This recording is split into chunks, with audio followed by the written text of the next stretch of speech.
ನಮಸ್ತೆ ಎಲ್ಲರಿಗೂ. ಇನ್ನು ಈ ವ್ಲಾಗ್ ಬಂದು ನಮ್ಮದು ಟ್ರಿಪ್ದು ಫಸ್ಟ್ ಡೇ ವ್ಲಾಗ್ ಆಗಿರುತ್ತೆ. ಇನ್ನು ನಾವು ಮೊದಲನೇ ದಿನ ಬಂದು ಶೃಂಗೇರಿಗೆ ಹೊರಟಿದ್ವಿ. ನೈಟ್ ಜರ್ನಿ ಮಾಡಿದ್ರೆ ಓಕೆ. ಬೆಳಿಗ್ಗೆ ಹೊತ್ತೇನಾದರೂ ಜರ್ನಿ ಮಾಡ್ತೀನಿ ಅಂತ ಹೇಳಿದ್ರೆ ಒನ್ ಡೇ ಪೂರ್ತಿ ವೇಸ್ಟ್ ಆಗುತ್ತೆ ಅಂತ ಹೇಳ್ಬೋದು. ಸೊ ಒಂದು 9 to 10 ಅವರ್ಸ್ ಬೇಕಾಗುತ್ತೆ ಜರ್ನಿ. ಸೊ ಮಾರ್ನಿಂಗು ನಿಜವಾಗ್ಲೂ ಹೇಳ್ತೀನಿ ವೇಸ್ಟು. ನೈಟ್ ಜರ್ನಿ ಆದರೆ ಓಕೆ. ನೈಟೆಲ್ಲ ಜರ್ನಿ ಮಾಡ್ಬೋದು, ಆರಾಮಾಗಿ ನಿದ್ದೆ ಮಾಡಿಕೊಂಡು ಏನಾದರೂ ಒಂದು ಮಾಡ್ಬೋದು. ಮಾರ್ನಿಂಗ್ ಮಾತ್ರ ನಿಜವಾಗ್ಲೂ ಒನ್ ಡೇ ಪೂರ್ತಿ ವೇಸ್ಟ್ ಆಗುತ್ತೆ ಅಂತ ಹೇಳ್ಬೋದು. ಇನ್ನು ನಮಗೆ ಬಂದು ಸೀಟು ನಾವು ಮುಂಚೆಲೇ ಬುಕ್ ಮಾಡ್ಕೊಂಡಿದ್ವಿ ಆ್ಯಕ್ಚುಲಿ. 1, 2, 3 ಸೀಟ್ ನಂಬರ್ ನಮಗೆ ಸಿಕ್ಕಿದ್ದು. ಸೊ ನನ್ನ ಮಗನಿಗೂ ಸೇರಿಸಿ ಟಿಕೆಟ್ ತೊಗೊಂಡಿದ್ವಿ. ಒಂದು ಸೀಟಲ್ಲೇ ಇಬ್ಬರು ಮಕ್ಕಳಿಗೆ ಕೊಟ್ಟಿದ್ದರು. ಇನ್ನು ಒಂದೊಂದು ಸೀಟ್ ಬಂದು ನಂದು ನಮ್ಮ ಯಜಮಾನ್ರು 1, 2, 3 3 ಸೀಟ್ ಇದ್ದಿದ್ದು. ಅದು ಫ್ರಂಟಲ್ಲೇ ಇದ್ದಿದ್ದರಿಂದ ನಮಗೆ ವಿಡಿಯೋ ಎಲ್ಲ ಮಾಡ್ಕೊಳ್ಳೋದಕ್ಕೆ ತುಂಬಾ ಈಸಿ ಆಯಿತು ಅಂತ ಹೇಳ್ಬೋದು. ಡ್ರೈವರ್ ಕಂಡಕ್ಟ್ರುಗಳು ಕೂಡ ತುಂಬಾ ಚೆನ್ನಾಗಿ ಮಾತಾಡಿಸ್ತಾಯಿದ್ರು. ಅಲ್ಲಿ ವಾತಾವರಣ ನೋಡ್ತಾ ಇರ್ಬೋದು, ತುಂಬಾ ವೆದರು ಮಾಮೂಲಿ ಬೆಂಗಳೂರಲ್ಲೇ ಇಷ್ಟು ಚಳಿ ಇದೆ ಅಂತ ಹೇಳಿದ್ರೆ ಇನ್ನು ಆ ಕಡೆ ಇನ್ನು ಯಾವ ರೀತಿ ಇರಬೇಕು ಅಂತ ನೀವೇ ಯೋಚನೆ ಮಾಡಿ.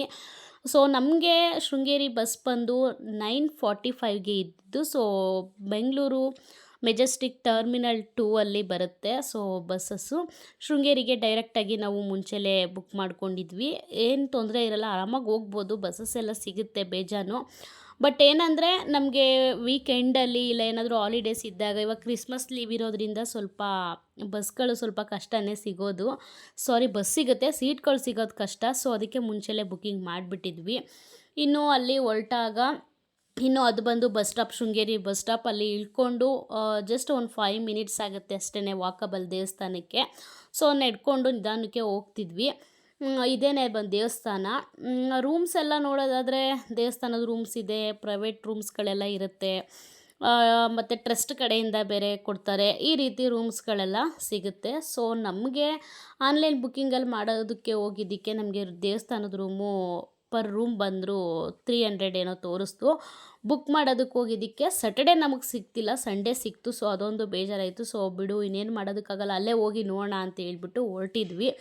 ಅಲ್ಲಿ ನಾವು ಸಪ್ರೇಟಾಗಿ ಎಲ್ಲೋ ಸೈಡಲ್ಲಿ ನಿಂತಿದ್ವಿ. ನಮ್ಮ ಯಜಮಾನ್ರು ಹೋಗಿ ಕೇಳ್ಕೊಂಬಂದರು. ಅಲ್ಲಿ ದೇವಸ್ಥಾನ ಟ್ರಸ್ಟ್ ಕಡೆಯಿಂದನೇ ಡೈರೆಕ್ಟಾಗಿ ಕೇಳೋದಕ್ಕೆ ಹೋಗಿದ್ದಕ್ಕೆ ನಮ್ಮ ಪುಣ್ಯಕ್ಕೆ ಲೇಡೀಸು ಮತ್ತು ಮಕ್ಕಳಿರೋದ್ರಿಂದ ನಮಗೆ ರೂಮ್ ಸಿಕ್ತು ಡೈರೆಕ್ಟಾಗಿ.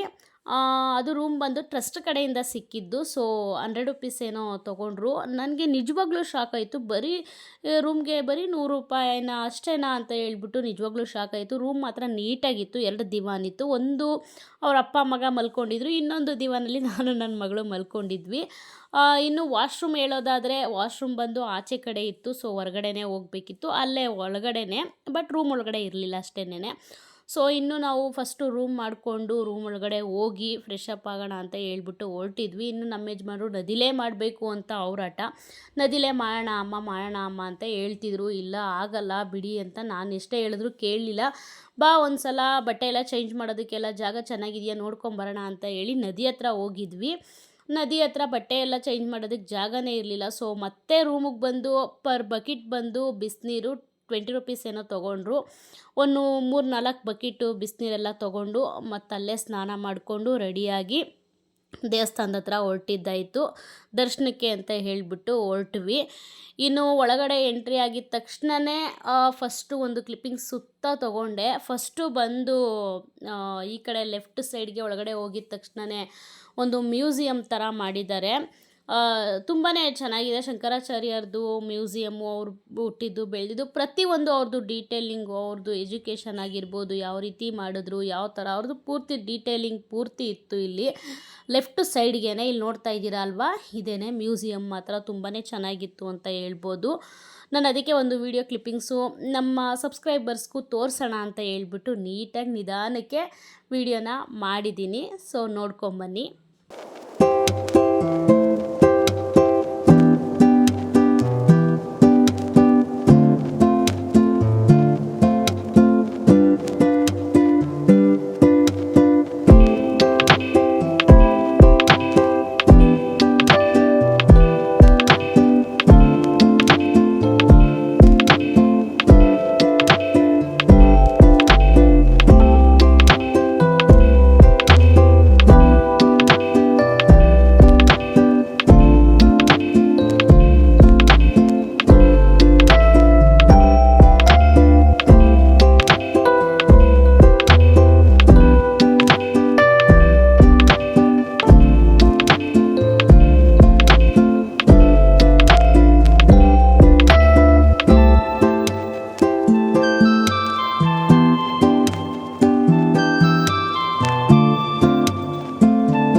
ಇನ್ನು ಇಬ್ಬರು ಮಕ್ಳಿಗೂ ಕೂಡ ಅಮ್ಮ ಇದೇನು ಅಮ್ಮ ಇದೇನು ಅಂತ ಕೇಳ್ತಾನೆ ಇದ್ರು. ಸೊ ನನಗೆಷ್ಟು ಗೊತ್ತೋ ಅಷ್ಟು ನಾನು ಇಬ್ಬರು ಮಕ್ಳಿಗೂ ಎಕ್ಸ್ಪ್ಲೇನ್ ಮಾಡಿ ಅವ್ರಿಗೂ ಹೇಳ್ತಾ ಇದ್ದೆ. ಅವರು ತಿಳ್ಕೊಬೇಕಲ್ವ. ಸೊ ಅದಕ್ಕೋಸ್ಕರ ಮ್ಯೂಸಿಯಂ ಮಾತ್ರ ನಿಜವಾಗ್ಲೂ ತುಂಬಾ ಚೆನ್ನಾಗಿ ಡೆಕೋರೇಟ್ ಮಾಡಿದರು ಅಂತಲೇ ಹೇಳ್ಬೋದು. ನನಗಂತೂ ತುಂಬಾ ಖುಷಿಯಾಯಿತು.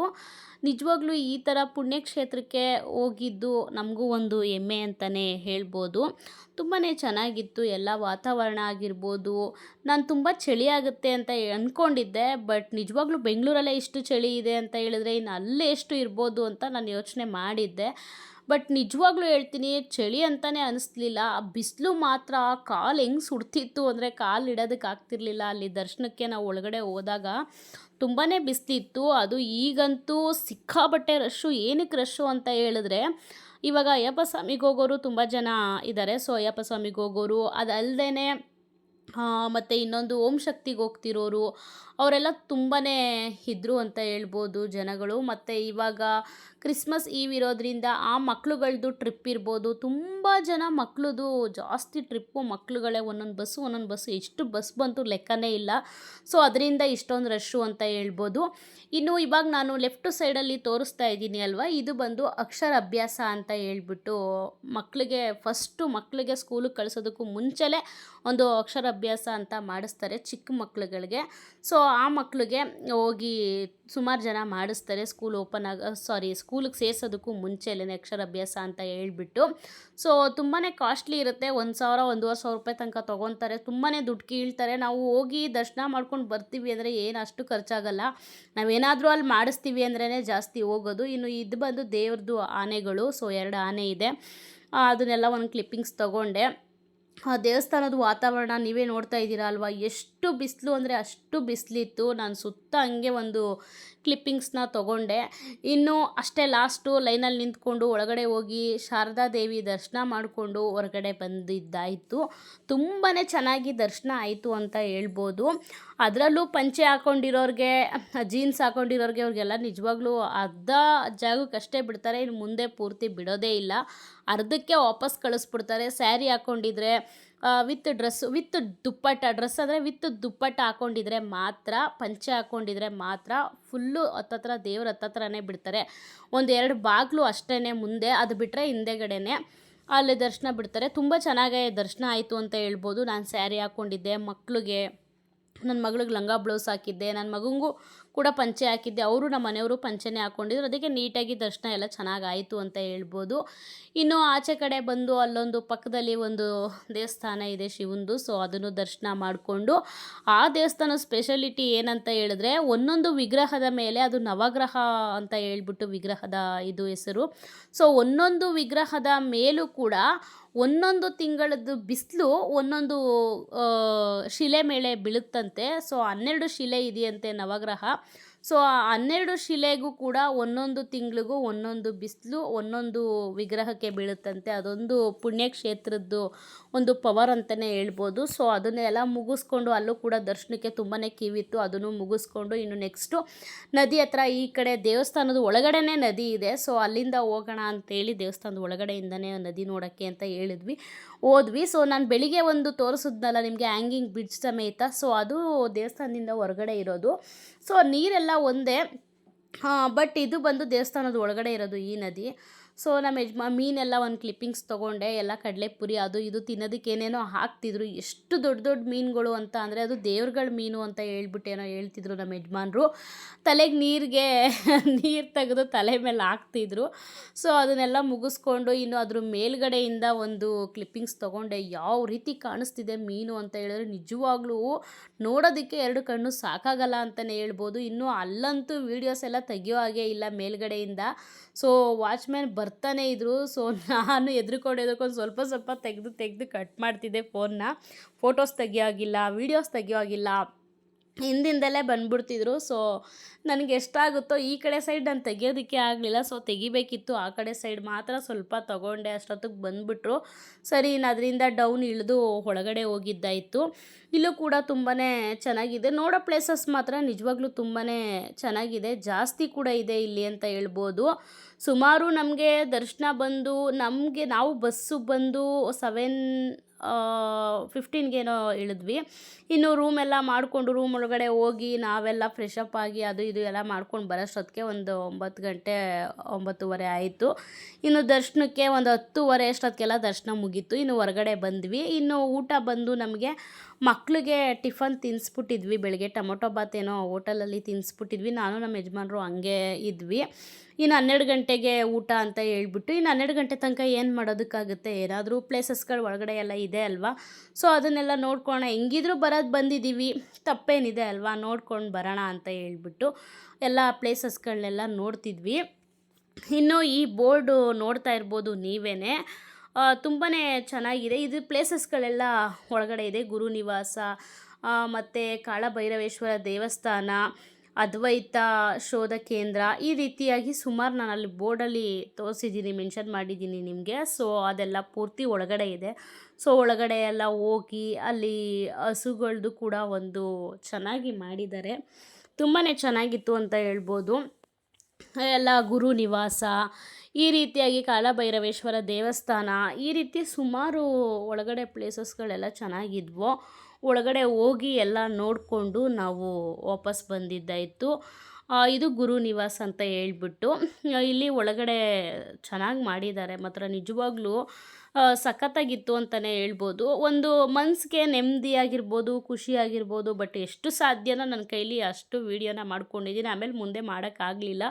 ಸೊ ಅದನ್ನೆಲ್ಲ ನೋಡಿಕೊಂಡು ಹೊರಗಡೆ ಬಂದು ಇನ್ನು ಆನೆ ಹತ್ರ ಆವಾಗಲೇ ಸುಮಾರು ಜನ ಇದ್ದರು. ಬಟ್ ಅಪ್ಪ ನನಗೂ ಆಶೀರ್ವಾದ ಮಾಡಿಸು ಅಂತ ಮಕ್ಕಳು ಇದು ಮಾಡ್ತಿದ್ರು. ಸೊ ಕರೆದ್ರು ನನ್ನನ್ನು, ನೀನು ಬಾರಮ್ಮ ಅಂತ ಹೇಳ್ಬಿಟ್ಟು ದುಡ್ಡೇನೋ ಕೊಟ್ಬಿಟ್ಟು ಆಶೀರ್ವಾದ ಮಾಡಿಸ್ಕೋತಾರೆ ಆನೆ ಕೈಲಿ. ಸೊ ನನ್ನ ಕರೆದ್ರು. ಇಲ್ಲಪ್ಪ ನನಗೆ ಭಯ ಆಗುತ್ತೆ, ನಾನು ಬರಲ್ಲ, ನೀವು ಮಾಡಿಸ್ಕೊಳ್ಳಿ, ನಾನು ಬೇಕಿದ್ರೆ ವೀಡಿಯೋ ಮಾಡ್ತೀನಿ ಅಂತ ಹೇಳಿದೆ. ಅವ್ರು 3 ಜನರು ಧೈರ್ಯ ಮೆಚ್ಚಬೇಕು, ಎಷ್ಟು ಚೆನ್ನಾಗಿ ಮಾಡಿಸ್ಕೊಂಡ್ರು. ನನಗಂತೂ ನಿಜವಾಗ್ಲೂ ಸಿಕ್ಕಾಪಟ್ಟೆ ಭಯ ಆಗೋಯಿತು. ನಾನು ಮಾತ್ರ ಮಾಡಿಸ್ಕೊಳ್ಳಲ್ಲ ಅಂದೆ. ಅವ್ರು 3 ಜನನೂ ಇನ್ನು ಆಶೀರ್ವಾದ ಮಾಡಿಸ್ಕೊಂಡು ಅದೆಲ್ಲ ನೋಡಿಕೊಂಡು ಪೂರ್ತಿ ದೇವಸ್ಥಾನದ ಒಳಗಡೆ ಎಲ್ಲ ಮುಗಿಸ್ಕೊಂಡು ನಾವು ಬರೋಷ್ಟೊತ್ತಿಗೆ ಕರೆಕ್ಟಾಗಿ 12:30 ಆಗಿತ್ತು. 12:30 ಕರೆಕ್ಟಾಗಿ ಅನ್ನದಾನ ನಡೆಯುತ್ತೆ. ಸೊ ಅಲ್ಲಿ ಹೋಗಿ ದೇವ್ರ ಪ್ರಸಾದ ತಿನ್ನೋಣ ಅಂತ ಹೇಳ್ಬಿಟ್ಟು ಹೋಗಿ ದೇವ್ರ ಪ್ರಸಾದನ ತಿಂದಿದ್ದಾಯಿತು. ನಂದು ಮೂಗು ಮೇಲೇನೋ ಗುಳ್ಳೆ ಆಗ್ಬಿಟ್ಟೈತೆ, ಹೀಟೇನೋ ಹೆವಿಯಾಗಿ ಮುಖದ ಮೇಲೆ ಸಿಕ್ಕಾಬಟ್ಟೆ ಗುಳ್ಳೆಗಳಾಗ್ಬಿಟ್ಟಿತ್ತು. ಸೊ ಅದೊಂದು ಏನಕ್ಕೆ ಆ ಥರ ಆಗಿತ್ತು ಅಂತ ಗೊತ್ತಿಲ್ಲ. ಅದೇ ಹೇಳಿದ್ನಲ್ಲ, ಹೀಟೇನೋ ಜಾಸ್ತಿ ಆಗಿತ್ತು ಅಂತ ಅನಿಸುತ್ತೆ. ಸೊ ಆಮೇಲೆ ಊಟ ಎಲ್ಲ ಮುಗಿಸ್ಕೊಂಡು ಮತ್ತೆ ರೂಮಿಗೆ ಬಂದ್ವಿ. ಎಲ್ಲ ಡ್ರೆಸ್ ಎಲ್ಲ ಚೇಂಜ್ ಮಾಡೋಣ ಅಂತ ಹೇಳ್ಬಿಟ್ಟು. ಇನ್ನು ನನಗೆ ಹುಷಾರಿಲ್ಲದೆ ಇರೋದು ಕಾರಣದಿಂದ ನಾನು ಹೋಗೋದಕ್ಕೆ ತುಂಬ ಭಯ ಪಟ್ಕೊಂಡು ಹೋಗ್ತಿದ್ದೆ. ಏನಾಗುತ್ತೋ ಗೊತ್ತಿಲ್ಲ, ಈಗ ತಾನೇ ಹುಷಾರಿಲ್ಲದೆ ಎದ್ದಿದ್ದೀನಿ ಮೇಲೆ. ಬಟ್ ಹೋಗಿ ಮತ್ತೆ ಮತ್ತೊಂದು ಏನಾದರೂ ಆಯಿತು ಅಂದರೆ ಮತ್ತೆ ಕಣ್ಣಲ್ಲಿ ನೋಡೋಕ್ಕಾಗಲ್ಲ. ಯಾಕಂದರೆ ಮಲ್ಕೊಬಿಟ್ರೆ ನಾನು ಬೇಗ ಎದ್ದೋಳಲ್ಲ ಹುಷಾರು ತಪ್ಪೋದ್ರೆ, ಆ ರೀತಿಯಾಗಿ ಆಗಿಬಿಡುತ್ತೆ ನನಗೆ. ಸೊ ಅದೊಂದು ಕಾರಣಕ್ಕೋಸ್ಕರ ನನಗೆ ಭಯ ಪಡ್ತಿದ್ದೆ. ಬಟ್ ಏನೂ ಇಲ್ಲ, ತುಂಬ ಚೆನ್ನಾಗೆಲ್ಲ ಆಯಿತು ಅಂತಲೇ ಹೇಳ್ಬೋದು. ಫಸ್ಟ್ ಡೇ ಮಾತ್ರ ನಿಜವಾಗ್ಲೂ ಬರೀ ₹100 ರೂಮು ಅಂತ ಹೇಳಿದ್ರೆ ನನಗೆ ನಂಬೋದಕ್ಕಾಗಲಿಲ್ಲ. ನಿಜವಾಗ್ಲೂ ತುಂಬಾ ನೀಟಾಗಿತ್ತು, ಚೆನ್ನಾಗಿತ್ತು. ಇನ್ನು ಅಲ್ಲೆಲ್ಲ ಮುಗಿಸ್ಕೊಂಡು ಬಂದು ರೂಮಲ್ಲಿ ಸ್ವಲ್ಪ ಹೊತ್ತು ಮಾತಾಡ್ಕೊಂಡು ಕೂತಿದ್ವಿ. ಎಲ್ಲೋ ಹೋಗೋದಕ್ಕೆ ಇಲ್ಲಿ ಅಕ್ಕಪಕ್ಕ ಪ್ಲೇಸಸ್ಗಳು ಇನ್ನೇನಿದೆ ಹೋಗೋದಕ್ಕೆ ಅಂತ ಹೇಳ್ಬಿಟ್ಟು ಸರ್ಚ್ ಮಾಡಿದ್ವಿ. ಬಟ್ ಒಂದು ಫಾಲ್ಸ್ ಇತ್ತು, ಹೋಗೋಣ ಅಂತ ಪ್ರಯತ್ನ ಪಟ್ವಿ. ಬಟ್ ಹೋಗೋದಕ್ಕೆ ಆಗಲಿಲ್ಲ, ತುಂಬಾ ಟಯರ್ಡ್ ಆಗಿಬಿಟ್ಟಿದ್ವಿ, ನೈಟೆಲ್ಲ ನಿದ್ದೆ ಇರಲಿಲ್ವಲ್ಲ. ಸೊ ಅದಕ್ಕೆ ಸ್ವಲ್ಪ ಹೊತ್ತು ಮಲ್ಕೊಂಬಿಡೋಣ ಅಂತ ಹೇಳ್ಬಿಟ್ಟು ಡ್ರೆಸ್ ಎಲ್ಲ ಚೇಂಜ್ ಮಾಡಿ, ಸ್ಯಾರಿ ಡ್ರೆಸ್ ಎಲ್ಲ ಚೇಂಜ್ ಮಾಡಿಬಿಟ್ಟು ಎಲ್ಲರೂ ಸ್ವಲ್ಪ ಹೊತ್ತು ಮಲ್ಕೊಬಿಟ್ವಿ. ಇನ್ನು ಆಮೇಲೆ ಸುಮಾರು ಒಂದು 2 ಅವರ್ಸ್ 3 ಅವರ್ಸ್ ಮಲ್ಕೊಂಡ್ವಿ ಅಂತ ಅನಿಸುತ್ತೆ. ಒಂದು 4:30 5 ಗಂಟೆಗೆ ಮತ್ತೆ ಎದ್ದು ಇನ್ನೇನು ಮತ್ತೆ ದರ್ಶನಕ್ಕೆ ಹೋಗಬೇಕಿತ್ತು. ಸೊ ಏನಕ್ಕಂತ ಹೇಳಿದ್ರೆ ನಮ್ಮ ಯಜಮಾನ್ರಿಗೆ ಇನ್ನೊಂದು ನಾನು ಹೇಳೋದು ಮರೆತೆ. ಸೊ ನಮ್ಮ ಯಜಮಾನ್ರಿಗೊಂದು ಮನಸ್ಸಲ್ಲಿತ್ತು, ಸೊ ನಾವು ಯಾವುದೇ ಒಂದು ಪುಣ್ಯಕ್ಷೇತ್ರಕ್ಕೆ ಹೋದ್ರೂ ಪ್ರತಿಯೊಂದು ಪುಣ್ಯಕ್ಷೇತ್ರದಲ್ಲೂ ಒಂದು ನೈಟು ಒಂದು ರಾತ್ರಿ ನಾವು ಅಲ್ಲಿ ಮಲಗಿದ್ದು ಬರಬೇಕಮ್ಮ ಅಂತ ಅವ್ರಿಗೊಂದು ಆಸೆ ಇತ್ತು. ಸೊ ಅವ್ರ ಆಸೆ ಪ್ರಕಾರನೇ ಆಯಿತು, ಹಂಗೆ ಮಾಡೋಣ ಅಂತ ಹೇಳ್ಬಿಟ್ಟು ಆ, ಹೋಗಿದ್ದಾಯಿತು. ಇನ್ನು ಹೋಗಿ ಅಲ್ಲಿ ನೈಟು ಆಲ್ಟ್ ಆಗೋಣ ಅನ್ನೋದಿತ್ತಲ್ವ, ಸೊ ಅದಕ್ಕೋಸ್ಕರ ಬೆಳಿಗ್ಗೆ ಒಂದು ಸಲ ನೈಟ್ ಒಂದು ಸಲ ಎರಡೆರಡು ಸಲ ದರ್ಶನ ಮಾಡೋಣ ಅಂತ ಪ್ಲ್ಯಾನ್ ಮಾಡ್ಕೊಂಡಿದ್ವಿ. ಸೊ ಬೆಳಿಗ್ಗೆ ಅಷ್ಟೇನೆ ಟಿಫನ್ನು ಹೋಟ್ಲಲ್ಲಿ ಮಕ್ಳಿಗೆ ಮಾತ್ರ ಕೊಡಿಸಿದಷ್ಟೇ ನಮ್ಮದು ಅಮೌಂಟು ಫುಡ್ಡಿಗೆ ಅಂತ ಹೋಗಿದ್ದು. ಅದು ಬಿಟ್ಟರೆ ಮಧ್ಯಾಹ್ನ ಎಲ್ಲ ಮಕ್ಕಳು ನಾನು ಯಜಮಾನ್ರೆಲ್ಲ ದೇವಸ್ಥಾನದಲ್ಲೇ ಪ್ರಸಾದ ತಿಂದ್ವಿ. ನೈಟು ಕೂಡ ಅಷ್ಟೇನೆ ಸುಮಾರು ಒಂದು 4:30-5 ಗಂಟೆ ಅಷ್ಟೊತ್ತಿಗೆ ನಾವು ಎಲ್ಲ ರೆಸ್ಟ್ ಮಾಡಿ ಮಲಗಿದ್ದು. ಆಮೇಲೆ ಬಟ್ಟೆ ಎಲ್ಲ ಫೋಲ್ಡ್ ಮಾಡಿ ಸ್ವಲ್ಪ ಹೊತ್ತು ಎಲ್ಲ ರೆಸ್ಟ್ ಮಾಡಿ ಆಗಲೇ ಹೇಳ್ದಂಗೆ ಆಮೇಲೆ ಸ್ವಲ್ಪ ಹೊತ್ತು ಹೋಗೋಣ ಹೊರಗಡೆ ಹೋಗಿ ಸ್ವಲ್ಪ ಎಲ್ಲ ವಾತಾವರಣ ನೋಡ್ಕೊಂಬರೋಣ ಯಾವ ರೀತಿ ಇದೆ. ಏನಕ್ಕಂದರೆ ನಾವು ಒಂದಿನ ಅಲ್ಲಿ ಇರ್ತೀವಿ, ಸ್ಟೇ ಆಗ್ತೀವಿ ಅಂತ ಹೇಳಿದ್ರೆ ಅಲ್ಲಿ ವಾತಾವರಣನ ನಾವು ಅನುಭವಿಸ್ಬೇಕು. ಸೊ ನಿಜವಾಗ್ಲೂ ಹೇಳ್ತೀನಿ, ನಮ್ಮ ಫ್ಯಾಮಿಲಿಗಳಿಗೆ ಆಗಿರ್ಬೋದು ಯಾರಿಗೆ ಒಂದು ಫೋನ್ ಕಾಲ್ ಕೂಡ ಮಾಡಿಲ್ಲ. ಏನು ಅಷ್ಟು ಬೇಜಾರಾಗ್ಬಿಟ್ಟಿತ್ತು. ಒಂದು ಸ್ವಲ್ಪ ದಿನ ರೆಸ್ಟ್ ಮಾಡಿಬಿಡ್ಬೇಕು, ಯಾರೂ ಬೇಡ ಅನ್ನೋಷ್ಟು ಒಂಥರ ಸ್ವಲ್ಪ ಬೇಜಾರಾಗ್ಬಿಟ್ಟಿತ್ತು ಅಂತಲೇ ಹೇಳ್ಬೋದು. ಸೊ ಅದಕ್ಕೋಸ್ಕರ ಯಾರು ಒಬ್ರಿಗೂ ಕೂಡ ಫೋನ್ ಮಾಡಿರಲಿಲ್ಲ. ಆರಾಮಾಗಿದ್ದು ಬರೋಣ ಅಂತ ಹೇಳ್ಬಿಟ್ಟೆ ಹೋಗಿದ್ವಿ. ಅದು ಪುಣ್ಯಕ್ಷೇತ್ರದಲ್ಲಿ ಒಂದು ದಿನ ನೈಟ್ ಇದ್ದು ಬರ್ತೀವಿ ಅಂತ ಹೇಳಿದ್ರೆ ಸೊ ಅದೊಂದು ಮನಸ್ಸಿಗೊಂದು ಖುಷಿ ಇರುತ್ತಲ್ವ. ಸೊ ಸುಮಾರು ದಿನದಿಂದ ನಮ್ಮ ಯಜಮಾನ್ರು ಹೇಳ್ತಾನೆ ಇದ್ದರು, ಸ್ಟೇ ಆಗಬೇಕು, ಇರಬೇಕಮ್ಮ, ಒಂದು ನೈಟ್ ಇದ್ದು ಬರಲೇಬೇಕು. ಈ ದೇವಸ್ಥಾನ ಆ ದೇವಸ್ಥಾನ ಅಂತ ಹೇಳಲಿಲ್ಲ, ಯಾವುದೇ ಒಂದು ನಾವು ಪುಣ್ಯಕ್ಷೇತ್ರಕ್ಕೆ ಹೋಗ್ತೀವಿ ಅಂತ ಹೇಳಿದ್ರು ಒಂದು ನೈಟ್ ಸ್ಟೇ ಆದ್ರೇ ನಮಗೆ ಮನ್ಸಿಗೆ ಸಮಾಧಾನ ಅಂತ ಹೇಳ್ಬಿಟ್ಟು. ಸೊ ನಮಗೆ ಸಂಡೇ ಇತ್ತು ಆ ಕಡೆಯಿಂದ ವಾಪಸ್ ಬರೋದು ನಾವು ಮಾಡಿದ ಪ್ಲ್ಯಾನ್ ಪ್ರಕಾರ.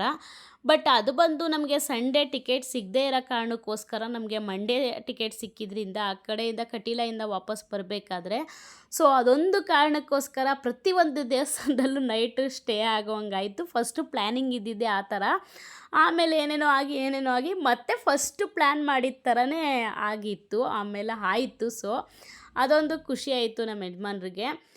ಕಡೆಗೂ ನಾನು ಅಂದ್ಕೊಂಡಂಗೆ ಆಯ್ತಲ್ವಾ ಅಂತ ಹೇಳ್ಬಿಟ್ಟು ಇನ್ನು ಬಟ್ಟೆ ಎಲ್ಲ ಫೋಲ್ಡ್ ಮಾಡಿ ಎಲ್ಲ ರೆಸ್ಟ್ ಮಾಡಿ ಸ್ವಲ್ಪ ಹೊತ್ತು ಆಮೇಲೆ ಹೊರಗಡೆ ಬಂದ್ವಿ. ಒಂದು 5 ಗಂಟೆ ಆಗಿತ್ತು. ಇನ್ನು ಬಿಸಿಲು ಕೂಡ ಹಾಗೇ ಇತ್ತು, ಹೋಗಿರಲಿಲ್ಲ. ಇನ್ನು ಮಕ್ಕಳಿಗೆ ಸ್ವಲ್ಪ ಟೋಪಿಗಳು ಬೇಕಿತ್ತು, ಚಳಿಗೆ ಎಲ್ಲ ಕವರ್ ಮಾಡ್ಕೊಳ್ಳೋದಕ್ಕೆ ಕಿವಿನ ಮನೇಲಿ ಇರಲಿಲ್ಲ. ಚೆನ್ನಾಗಿತ್ತು, ಒಂದೆರಡು ಕಾಸ್ಟ್ಲಿದೆ ಇತ್ತು ಮನೇಲಿ. ಬಟ್ ಅದೇನಾಯಿತು ಅಂತ ಗೊತ್ತಿಲ್ಲ, ಮಕ್ಕಳಿಗೆ ಟೋಪಿಗಳೇ ಇರಲಿಲ್ಲ. ಸೊ ನೋಡೋಣ ಅಂತ ಹೇಳ್ಬಿಟ್ಟು ನೋಡ್ತಿದ್ವಿ. ಶಾಪಿಂಗ್ ಎಲ್ಲ ಮುಗಿಸ್ಕೊಂಡು ಇಬ್ರಿಗೂ ಒಂದೊಂದು ತೊಗೊಟ್ಟೆ. ಆಮೇಲೆ ಸರಿ ಹ್ಯಾಂಗಿಂಗ್ ಬ್ರಿಡ್ಜು ಬೆಳಿಗ್ಗೆ ಹೋಗಿದ್ದಾಗ ಆಗಲಿಲ್ಲ. ಸೊ ಇವಾಗಾದರೂ ನೋಡ್ಕೊಂಬರೋಣ ಅಂತ ಹೇಳ್ಬಿಟ್ಟು ಅದನ್ನೆಲ್ಲ ನೋಡಿಕೊಂಡು ಫುಲ್ಲು ಅದರದ್ದು ವಾತಾವರಣನೆಲ್ಲ ಒಂದು ಕ್ಲಿಪ್ಪಿಂಗ್ಸ್ ತೆಗ್ದಿದ್ದೀನಿ. ತುಂಬಾ ಚೆನ್ನಾಗಿತ್ತು ಅದು ಎಕ್ಸ್ಪೀರಿಯೆನ್ಸ್. ಈ ಥರ ಎಕ್ಸ್ಪೀರಿಯೆನ್ಸ್ ಅಂತೂ ನಾನು ಫಸ್ಟ್ ಟೈಮ್ ಮಾಡಿದ್ದು. ಸೊ ತುಂಬಾ ಚೆನ್ನಾಗಿತ್ತು ಅಂತ ಹೇಳ್ಬೋದು. ಇನ್ನು ಅಲ್ಲೂ ಎಲ್ಲ ನೋಡಿಕೊಂಡು ಆಮೇಲೆ ಮಕ್ಕಳು ಸ್ವಲ್ಪ ಹೊತ್ತು ನೀರಲ್ಲಿ ಆಟಾಡ್ತೀವಿ ಅಂತ ಹೇಳ್ತಾನೆ ಇದ್ದರು. ಸೊ ಆಯಿತು ಅಂತ ಹೇಳ್ಬಿಟ್ಟು ಮಕ್ಕಳನ್ನು ಕರ್ಕೊಂಡೋಗಿ ಸ್ವಲ್ಪ ಹೊತ್ತು ನೀರಲ್ಲಿ ಆಟಾಡಿಸ್ಕೊಂಡು ಕರ್ಕೊಂಬಂದಿದ್ದಾಯಿತು.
ಆಮೇಲೆ ಮಕ್ಕಳನ್ನೆಲ್ಲ ನೀರಲ್ಲೆಲ್ಲ ಆಡಿಸ್ಕೊಂಡು ಇನ್ನೂ ಗೊತ್ತಲ್ಲ ಏನಾದರೂ ಸ್ನ್ಯಾಕ್ಸು ಕೇಳ್ತಾನೆ ಇರ್ತಾರೆ. ತಿಂಡಿ ಮಕ್ಕಳು ಅಂತ ಹೇಳಿದ್ಮೇಲೆ ಅದು ಇದು ಕೇಳ್ತಾನೆ ಇರ್ತಾರಲ್ವ. ಸೊ ಸ್ವಲ್ಪ ಗೋಬಿ ತೊಗೊಟ್ಟೆ, ಅದನ್ನು ತಿಂದುಬಿಟ್ಟು ಇನ್ನೂ ನಾನೇನೋ ಕಾಫಿ ಟೀ ಬಿಟ್ಟಿದ್ದೀನಿ. ನಮ್ಮ ಯಜಮಾನ್ರು ಸ್ವಲ್ಪ ಕುಡಿಯಮ್ಮ, ಏನಕ್ಕಂದರೆ ನೀರೆಲ್ಲ ಚೇಂಜ್ ಆಗಿದೆ, ವೆದರ್ ಎಲ್ಲ ಚೇಂಜ್ ಆಗಿದೆ ಅಲ್ವಾ. ಸೊ ಬಿಸಿ ಬಿಸಿಯಾಗಿ ಒಂದು ಟೀ ಕುಡಿ ಅಂತ ಹೇಳ್ಬಿಟ್ಟು ಅವರೇ ಹಿಂಸೆ ಮಾಡಿ ತೊಗೊಟ್ರು. ಸೊ ಅದಕ್ಕೆ ಒಂದು ಗ್ಲಾಸ್ ಟೀ ಕುಡಿದೆ, ಮಕ್ಕಳು ಗೋಬಿ ತಿಂದರು. ಇನ್ನು ಸ್ವಲ್ಪ ಸ್ನ್ಯಾಕ್ಸು ಇನ್ನೇನು ಅಷ್ಟು ಅಲ್ಲಿ ಏನೂ ಸಿಗಲಿಲ್ಲ. ಸೊ ಅದನ್ನೇ ತಿಂದ್ಬಿಟ್ಟು ಇನ್ನು ಕಲ್ಸಕ್ರೆ ತೊಗೊಳ್ಳೋಣ ಅಂತ ಹೇಳ್ಬಿಟ್ಟು ಸ್ವಲ್ಪ ಕಡಿಮೆ ಇತ್ತು ರೈಟು, ಮತ್ತು ಚಕ್ಕೆನೂ ಅಷ್ಟೇ ಸ್ವಲ್ಪ ಕಡಿಮೆ ಇತ್ತು. ಸೊ ಒಂದು ಪ್ಯಾಕೆಟ್ ಚಕ್ಕೆ ತೊಗೊಂಡೆ, ಆಮೇಲೆ ಕಲ್ಸಕ್ಕರೆ ತೊಗೊಂಡೆ. ಇನ್ನು ಅದು ಇದು ಏನೇನಾದರೂ ಬೇಕಾಗುತ್ತಲ್ವ, ಮನೆಗೇನು ಬೇಕೋ ಅದನ್ನು ನೋಡೋಣ ಅಂತ ಹೇಳ್ಬಿಟ್ಟು ಬೇಕಾಗಿರೋದೆಲ್ಲ ತೊಗೊಂಡು ಶಾಪಿಂಗ್ ಎಲ್ಲ ಮುಗಿಸ್ಕೊಂಡ್ವಿ ಅಂತಲೇ ಹೇಳ್ಬೋದು. ಇನ್ನು ನನಗೆ ಯಾವುದೇ ಒಂದು ಪ್ಲೇಸ್ಗೆ ನಾನು ಹೋಗ್ತೀನಿ ಅಂತ ಹೇಳಿದ್ರೂ ನನಗೆ ಅದು ಒಂದು ನೆನಪಾಗಿ ಒಂದು ಐಟಮ್ ಬೇಕು ಅನ್ನೋದೊಂದು ಇತ್ತು. ಸೊ ಅದಕ್ಕೆ ಫ್ರಿಡ್ಜ್ ಮ್ಯಾಗ್ನೆಟ್ ಎಲ್ಲ ಪ್ರತಿಯೊಂದು ದೇವಸ್ಥಾನಗಳಲ್ಲೂ ಕೂಡ ನಾನು ಒಂದೊಂದು ಫ್ರಿಡ್ಜ್ ಮ್ಯಾಗ್ನೆಟ್ ತೊಗೊಂಡಿದ್ದೀನಿ. ಸೊ ಅದನ್ನೆಲ್ಲ ಶಾಪಿಂಗ್ ಮಾಡಿಕೊಂಡು ಬಂದಿದ್ದಾಯಿತು. ಇದೇನೋ ಗೊತ್ತಿಲ್ಲ, ಅದೇನೋ ಅಲ್ಲಿ ನಿಂಬೆನೋ ಅದೇನೋ ಗೊತ್ತಿಲ್ಲ, ಇದು ಏನೋ ವಾಮಿಟಿಂಗ್ಗೆ ಮತ್ತು ಎಲ್ಲದಕ್ಕೆ ಕೆಮ್ಮಿಗೆ ಎಲ್ಲದಕ್ಕೂ ಚೆನ್ನಾಗಿರುತ್ತೆ ಅಂತ ಹೇಳ್ಬಿಟ್ಟು ಎಷ್ಟೋ ಕೊಟ್ಟು ತೊಗೊಂಬಂದಿದ್ದಾರೆ. 30 ರೂಪಾಯಿನೋ 40 ರೂಪಾಯಿನೋ ರುಚಿ ಲಿಂಬೆ ಅಂತ ಹೇಳ್ಬಿಟ್ಟು. ಒಂಥರ ಚೆನ್ನಾಗಿತ್ತು, ಪರವಾಗಿರಲಿಲ್ಲ. ಇನ್ನೊಂದು ಬಾಕ್ಸ್ ಇದೆ ಶುಂಠಿದು, ಅದೊಂದು ತೊಗೊಂಬಂದಿದ್ರು. ನಿಜವಾಗ್ಲೂ ನನಗಂತೂ ಅದಂತೂ ಒಂಥರ ವಾಮಿಟ್ ಬಂದಂಗೆ ಆಗೋಯಿತು. ಸಿಕ್ಕಾಪಟ್ಟೆ ಕೈ ಇತ್ತು.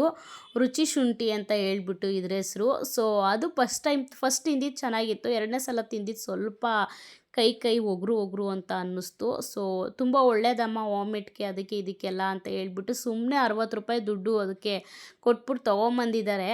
ನಾವು ಅದನ್ನು ನಿಜವಾಗ್ಲೂ 1 ದಿನ 2 ದಿನ ತಿನ್ನೋದು ಕಷ್ಟನೇ. ಇನ್ನೇನು ಮಾಡೋಕ್ಕಾಗುತ್ತೆ, ಅಷ್ಟು ಪ್ರೀತಿಯಿಂದ ತಂದುಕೊಟ್ಟಿದ್ದಾರೆ, ಏನೋ ಬೇಡ ಅಂದರೆ ಬೇಜಾರು ಮಾಡ್ಕೊತಾರೆ ಅಂತ ಹೇಳ್ಬಿಟ್ಟು ಇವರು ಸ್ವಲ್ಪ ಅದೇ ಥರನೇ ಸ್ವಲ್ಪ ಜಾಸ್ತಿ ನಾವೆಲ್ಲ ಬೇಗ ಹೋಗ್ಬಿಡ್ಬೇಕು, ಬೇಗ ಹುಷಾರಾಗ್ಬಿಡ್ಬೇಕು, ಸ್ವಲ್ಪ ಇಂಗ್ಲೀಷ್ ಮೆಡಿಷನ್ಸು ಅದು ಇದು ಅಂತ ನಾವು ಇದಾಗ್ತೀವಿ. ಬಟ್ ಇವ್ರು ಸ್ವಲ್ಪ ಆಯುರ್ವೇದಿಕ್ಕು ಈ ಥರ ಲೇಟಾಗಾದರೂ ನೀಟಾಗಿ ಹೋಗ್ಬಿಡ್ಬೇಕು ಅನ್ನೋ ಮೈಂಡ್ಸೆಟ್ಟು ನಮ್ಮ ಯಜಮಾನ್ರಿಗೆ. ಸ್ವಲ್ಪ ಇವರು ಹಳೆ ಕಾಲದ ಥರ ಸ್ವಲ್ಪ ಥಿಂಕ್ ಮಾಡೋದು. ಓಕೆ, ಅದನ್ನು ನಾವು ಇದು ಮಾಡಲೇಬೇಕು.